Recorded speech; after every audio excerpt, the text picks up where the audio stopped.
Hello, everybody. Just like to share a few thoughts with you about my perspective on the opening of church after lockdown. I've had lots of different streams of thinking over the last few months. Clearly, we've stepped into a huge change in time, really, and it it is a time of reset, I believe, when there's an opportunity for us to consider what church is, how we would like it to be, and what God's saying to us most importantly. So, just had this thought to read something that represents a recalibration or a reset of church, and it's from Acts chapter 8. It's when Paul started persecuting the church after Stephen's death. Now, Saul agreed to be an accomplice to Stephen's stoning and participated in his execution. From that day on, a great persecution of the church in Jerusalem began. All the believers were scattered into the countryside of Judea and among the Samaritans, except the apostles who remained behind in Jerusalem. And then it goes on in verse 4 to say, the gospel spreads in Samaria. Although the believers were scattered by persecution, they preached the wonderful news of the word of God wherever they went. Philip travelled to the Samaritan city and preached to them the wonderful news of the Anointed One. The crowds were eager to receive Philip's message and were persuaded by the miracles and the wonders that he performed. So, if you remember, Jesus did talk about the fact that this gospel of the kingdom would go to Jerusalem, Samaria, and to the ends of the earth. And this represented the first stage of that change of what the church was about, because up to that point it had almost exclusively been a Jewish church. It became a Samaritan church at that point, and then of course shortly afterwards Peter preached to Cornelius in Joppa, and it became church with a mission to the Gentiles as well as to the Jews.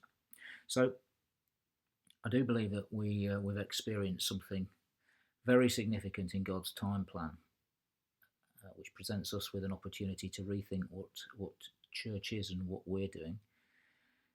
For me, there have been some very important indicators that God has used to speak to us, and not least the song "The UK Blessing," where so many churches participated in a fabulous multicultural presentation of that wonderful song.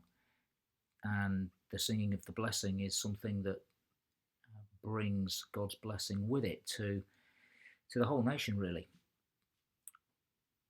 For me personally, I've had plenty of time during the lockdown to pray and to reflect and to get a lot of input and to spend time with the Lord and hear what people are saying and people are doing. And I do feel that there is a huge chance for us to move forward into a more dynamic form of church.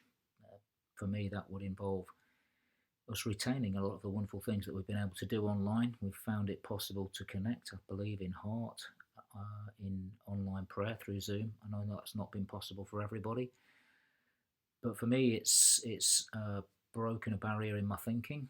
It's shown that we can do that quickly and easily.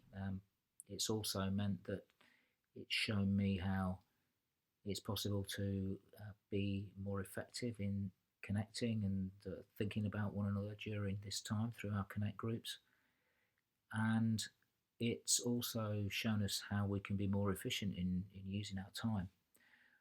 As we think about going back to restarting our meeting together, for me there are some red lights which would be, I feel that we really should consider what has been happening and get on the wave of what God is now wanting to do in the earth.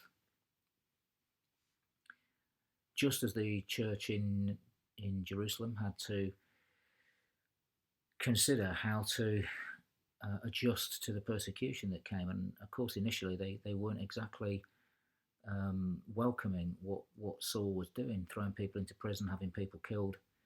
But once they realised that it was the beginning of the fulfilment of what Jesus had called them to do, in taking the gospel more widely, they were able to embrace it and go with it, and begin to implement the gospel of the kingdom in the rest of the world.